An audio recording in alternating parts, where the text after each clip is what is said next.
জানিয়ে দেব সর্বশেষ আপডেট বাংলা সংবাদ। শুরুতেই শিরোনাম। জানিয়ে দেব একটি গুরুত্বপূর্ণ ভয়ঙ্কর সংবাদ। এই সরকার ব্যর্থ হলে বাংলাদেশের সামনে দুটি ভয়ঙ্কর পথ খোলা থাকবে। ইন্টারন্যাশনাল ক্রাইসিস গ্রুপের প্রতিবেদনে বেরিয়ে এলো নতুন এক ভয়ঙ্কর চাঞ্চল্যকর তথ্য, যা জানলে আপনাদের চোখ কপালে উঠে যাবে। থাকছে বিস্তারিত প্রতিবেদনে। এরপর জানিয়ে দেব শেখ হাসিনাকে ধরতে ইন্টারপোলের রেড নোটিশে কি করবে ভারত। বেরিয়ে এলো নতুন এক চাঞ্চল্যকর তথ্য, যা জানলে আপনাদের চোখ কপালে উঠে যাবে। থাকছে বিস্তারিত প্রতিবেদনে।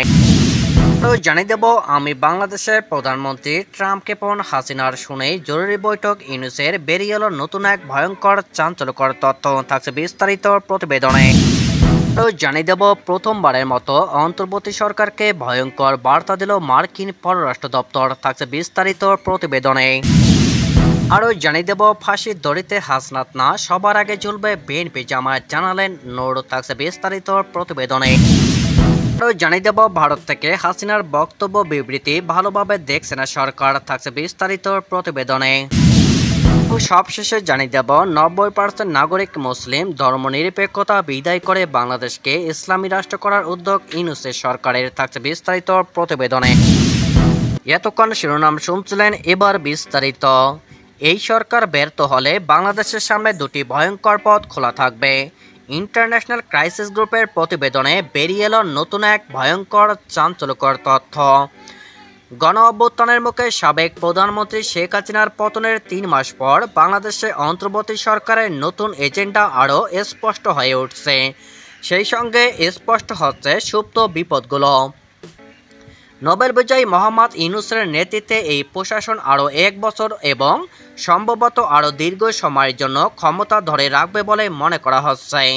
হাসিনার শাসনের 15 বছর পর বাংলাদেশের শাসন ব্যবস্থার উন্নতির জন্য এবং আরেকটি স্বৈরাচারী শাসনের উত্থান ঠেকানোর এমন একটি সুযোগ এসেছে, যা একটি প্রজন্মে একবারই আসে।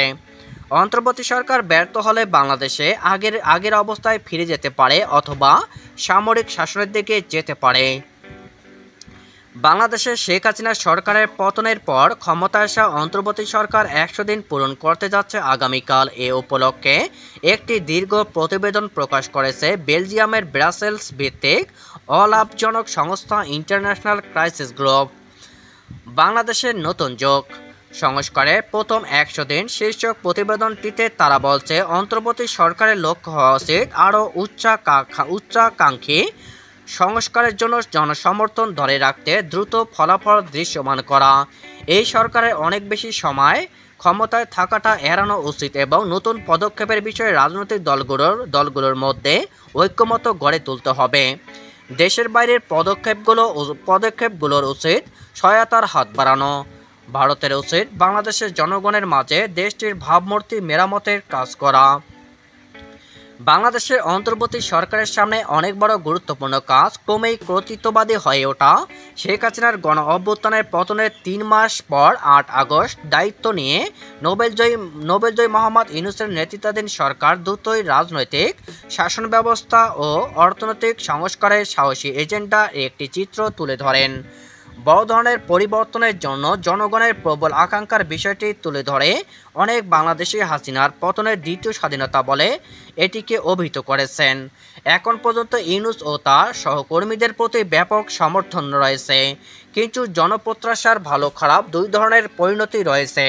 যদি সংস্কার আনতে অন্তর্বর্তী সরকার হোঁচট খায়, সম্ভবত এর পরিণতি দাঁড়াতে পারে সামান্য অগ্রগতি সহ একটি আগাম নির্বাচন। সবচেয়ে খারাপ দৃশ্যপটে সামরিক বাহিনী ক্ষমতা গ্রহণ করতে পারে। অন্তর্বর্তী সরকারকে তার সামাজিক সমর্থনের ভেতরে শক্তিশালী রাখতে কিছু দ্রুত অর্জনের প্রতি নজর দেওয়া উচিত। যখন এই সরকার মূল সংস্কারগুলো ঘিরে ঐক্যমত গড়ে তুলবে এবং দেশকে বিশ্বাসযোগ্য নির্বাচনের জন্য প্রস্তুত করছে, জাতীয় রাজনীতিতে একটি নতুন যুগের সূচনায় সাহায্য করতে আন্তর্জাতিক পক্ষগুলোর উচিত ইউনূসের প্রশাসনকে সমর্থন দেওয়া এবং বাংলাদেশের অর্থনীতিকে শক্তিশালী করা। শেখ হাসিনাকে ধরতে ইন্টারপোলের রেড নোটিশে কি করবে ভারত। বেরিয়ে এলো নতুন এক চাঞ্চল্যকর তথ্য। মানবতাবিরোধী অপরাধের অভিযোগে ভারতে অবস্থানরত সাবেক প্রধানমন্ত্রী শেখ হাসিনাকে গ্রেপ্তারের জন্য রেড অ্যালার্ট নোটিশ চেয়ে ইন্টারপোলকে চিঠি দিয়েছে আন্তর্জাতিক অপরাধ ট্রাইব্যুনাল। এরপর থেকেই প্রশ্ন দেখা দিয়েছে, রেড নোটিশ জারি হলে ভারত কি শেখ হাসিনাকে ফেরত দেবে? ভারতীয় গণমাধ্যম আনন্দবাজার এক প্রতিবেদনে জানিয়েছে, রেড অ্যালার্ট নোটিশ দিলেই ভারত শেখ হাসিনাকে ফেরতের সিদ্ধান্ত নেবে এমন কিছু ঘটার সম্ভাবনা নেই। দেশটির পররাষ্ট্র মন্ত্রণালয় সূত্রের বরাতে গণমাধ্যমটি আরও জানিয়েছে, বর্তমান পরিস্থিতিতে দাঁড়িয়ে ঢাকাকে এই কথাই মনে করিয়ে দিতে চাইছেন কূটনীতিকরা। বাংলাদেশের অর্থনীতিতে কোণঠাসা অবস্থা থেকে ফিরিয়ে আনতে এবং ভবিষ্যতে ধাক্কা সামলাতে ভারতের সঙ্গে বাস্তবোচিত সম্পর্ক তৈরি করা উচিত। নয়াদিল্লির উপর রাজনৈতিক চাপ বাড়ানোর নীতি নিলে বাংলাদেশের অর্থনৈতিক পরিস্থিতি সুরাহা হবে না। তথ্য অনুযায়ী 2023 সালের জুলাই থেকে 2024 সাল পর্যন্ত বাংলাদেশ $563 কোটি ঋণ নিয়েছে। আওয়ামী লীগ জমানার এই ঋণের কিস্তি শোধ করতে হবে এই সরকারকে। আপাতত বিদ্যুৎ বকেয়ার বিষয়টি নিয়ে চাপে রয়েছে বাংলাদেশের অন্তর্বর্তী সরকার। বকেয়া $84.6 কোটি পরিশোধ না করায় চলতি মাসের প্রথম থেকে বাংলাদেশে বিদ্যুৎ সরবরাহ 60% কমিয়ে দিয়েছে আদানি গ্রুপ। একই সঙ্গে 9 নভেম্বরের মধ্যে বকেয়া না মেটালে সরবরাহ বন্ধ করার হুমকি দেওয়া হয়েছিল। এই অবস্থায় বাংলাদেশ বিদ্যুৎ উন্নয়ন বোর্ড $17.3 কোটি একটি নতুন লেটার অফ ক্রেডিট জারি করেছে, অর্থাৎ বকেয়ার কিছু অংশ মেটাতে পেরেছে, এখন অনেকটাই বাকি।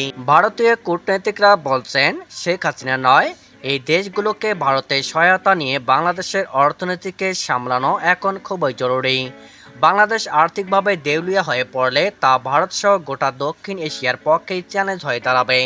দিল্লির মতে এই কোণঠাসা পরিস্থিতিতে ভারতকে চাপ দেওয়ার চেষ্টা না করে বরং ভারতের সহায়তা নিয়ে অর্থনীতিকে কিছুটা চাঙ্গা করার লক্ষ্য হওয়া উচিত ইউনূস সরকারের। এর আগে গত অক্টোবরে শেখ হাসিনা সহ পলাতকদের গ্রেপ্তার করে আগামী 18 নভেম্বরের মধ্যে ট্রাইব্যুনালে উপস্থিত করার জন্য নির্দেশ দিয়েছে আদালত। আন্তর্জাতিক অপরাধ ট্রাইব্যুনালের চিফ প্রসিকিউটর তাজুল ইসলাম বলেছেন, ফরমালি আমাদের পক্ষ থেকে ওয়ারেন্ট ইস্যু চলে গেছে ভারতের বাংলাদেশ পুলিশ সদর দপ্তরে।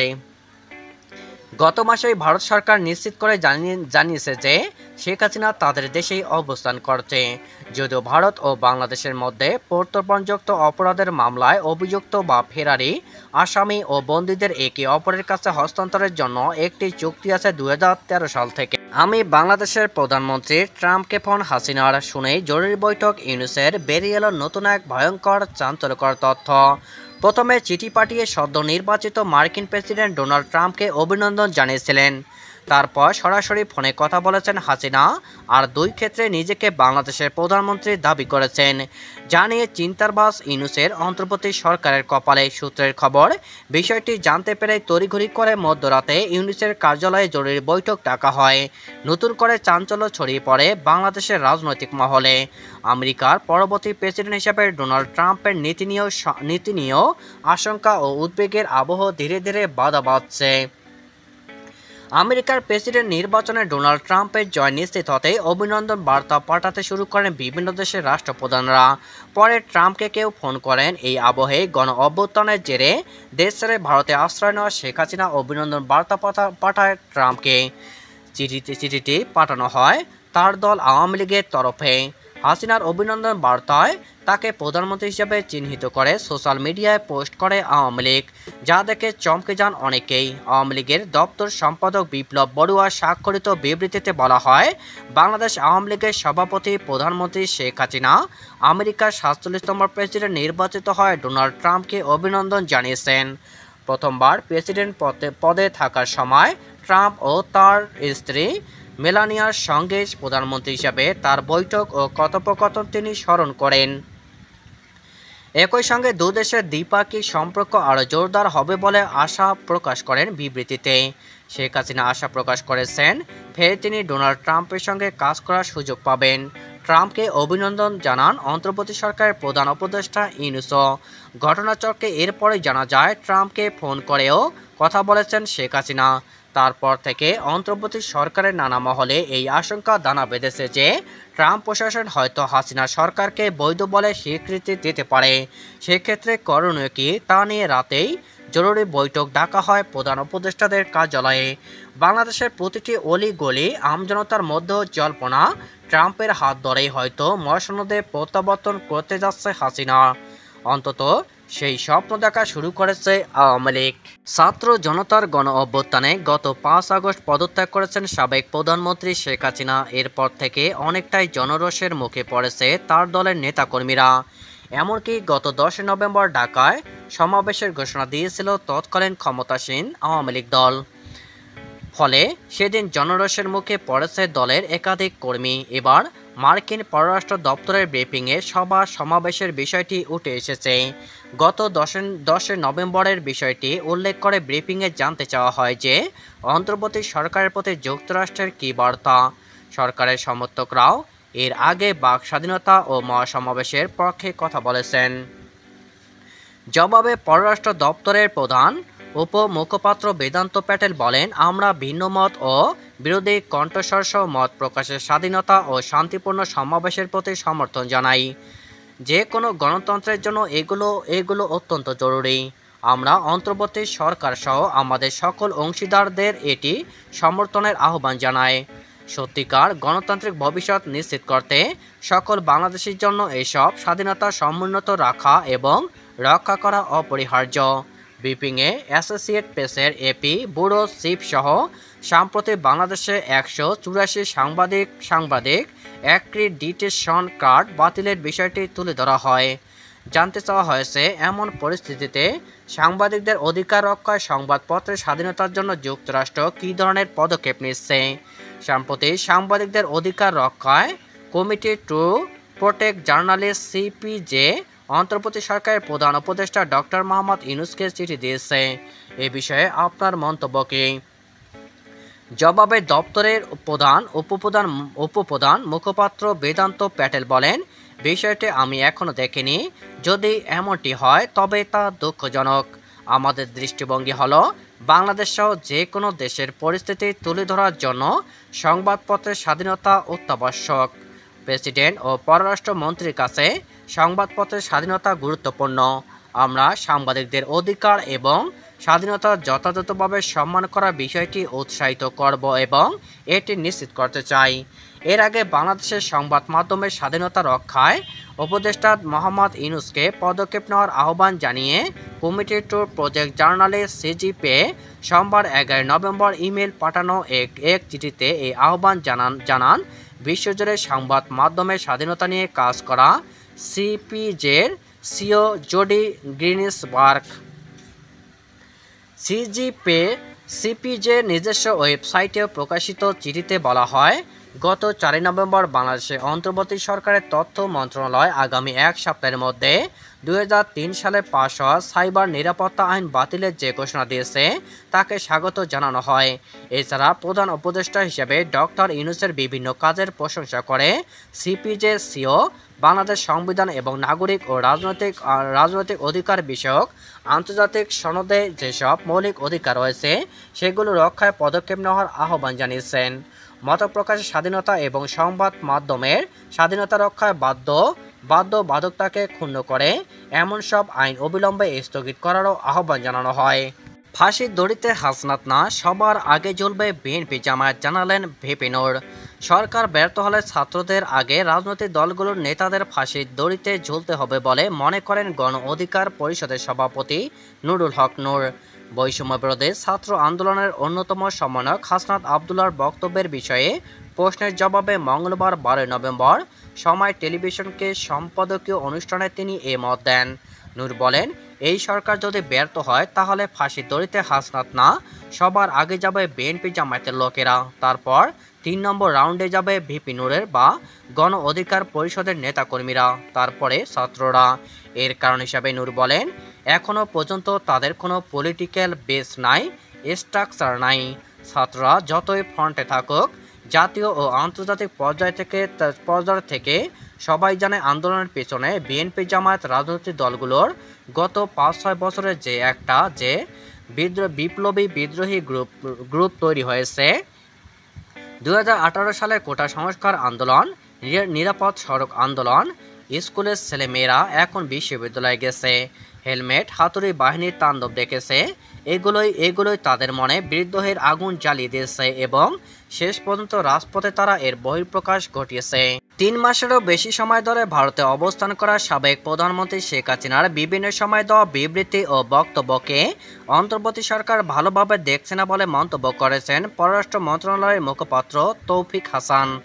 বৃহস্পতিবার পররাষ্ট্র মন্ত্রণালয়ের সাপ্তাহিক মিডিয়া ব্রিফিংয়ে এ বিষয়ক এক প্রশ্নে তিনি বলেন, পররাষ্ট্র মন্ত্রণালয় একাধিকবার বাংলাদেশে ভারতীয় হাই কমিশনার ও ভারত সরকারকে বিষয়টি জানিয়েছে। তাদেরকে স্পষ্টভাবে বলা হয়েছে যে সাবেক প্রধানমন্ত্রী 5 আগস্ট গণ অভ্যুত্থানের সময় ভারতে চলে যাওয়ার পর সেখানকার বিভিন্ন গণমাধ্যম ধারাবাহিকভাবে যে রাজনৈতিক বিবৃতি ও বক্তব্য দিচ্ছেন সেটি বাংলাদেশ সরকার ভালোভাবে দেখছে না। পররাষ্ট্র মন্ত্রণালয়ের মুখপাত্র বলেন, এই ব্যাপারে সরকারের তীব্র অসন্তুষ্টির প্রকাশের পাশাপাশি সাবেক প্রধানমন্ত্রীকে এই ধরনের বক্তব্য ও বিবৃতি প্রদান থেকে বিরত রাখার জন্য ভারত সরকারকে আহ্বান জানানো হয়েছে এবং একই সাথে এটি বলা হয়েছে, আমাদের দুই দেশের মধ্যে যে ঐতিহাসিক সম্পর্ক এবং পারস্পরিক শ্রদ্ধাবোধ সেটির জন্য এই ধরনের বক্তব্য থেকে তাকে বিরত রাখাটা খুবই জরুরি। কোটা সংস্কার থেকে সরকার পতনের প্রবল আন্দোলন ও জনরোষের মুখে 5 আগস্ট গণভবন থেকে ভারতে যান শেখ হাসিনা।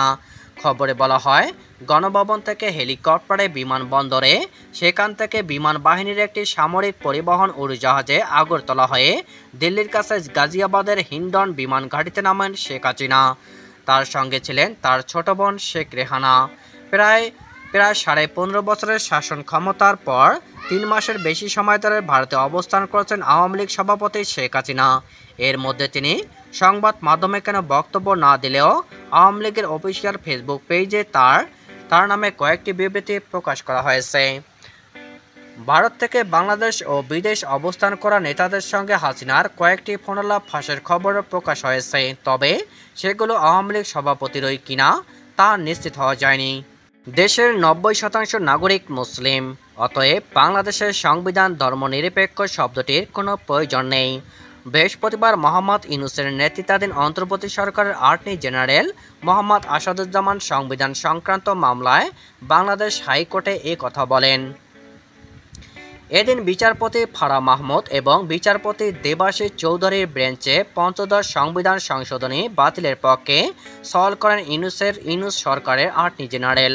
2011 সালের 30 জুন হাসিনা সরকার সংবিধানের পঞ্চদশ সংশোধনী পাশ করেছিলেন। একাধিক গুরুত্বপূর্ণ পরিবর্তন আনা হয়েছিল সেখানে কী ছিল সেই বদল? 1972 সালে মুজিবুর রহমানের জামানায় যে সংবিধান তৈরি হয়েছিল সেখানে জাতীয়তাবাদ, সমাজতন্ত্র, গণতন্ত্র এবং ধর্মনিরপেক্ষতা শব্দগুলি ছিল। এরপর জেনারেল জিয়াউর রহমান এবং জেনারেল হুসেইন মোহাম্মদ এরশাদের আমলে কোপ পড়েছিল ধর্মনিরপেক্ষতায়। যদিও 2011 সালে পঞ্চদশ সংশোধনীতে ওই 4টি বিষয় মৌলিক রাষ্ট্রনীতি হিসাবে গুরুত্বের সঙ্গে ফেরানো হয়েছিল। দ্বিতীয় স্বাধীনতা পাওয়া বাংলাদেশ জিয়াউর রহমান এবং এরশাদের পথে ধর্মনিরপেক্ষতা শব্দটিকে ঝেঁটিয়ে বিদায় করতে চাইছে। বৃহস্পতিবার অন্তর্বর্তী সরকারের অ্যাটর্নি জেনারেল আসাদুজ্জামান সাফ জানান, আজ আর 2 এর ধারায় ধর্মনিরপেক্ষ শব্দটা রাখার প্রয়োজন নেই, কারণ এ দেশের 90% মানুষ মুসলমান। পূর্বে আল্লাহর প্রতি অবিচল আস্থা ও বিশ্বাসের কথা ছিল। সংশোধনীর আগে যেভাবে ছিল সেইভাবেই তা বহাল রাখা হোক। উল্লেখ্য, ধর্মনিরপেক্ষতার জায়গায় মৌলিক অধিকারের বিষয়গুলো সওয়াল করেন অ্যাটর্নি জেনারেল। এমনকি 9 এর ধারায় বাঙালি জাতীয়তাবাদ নিয়েও প্রশ্ন তোলেন আসাদুজ্জামান।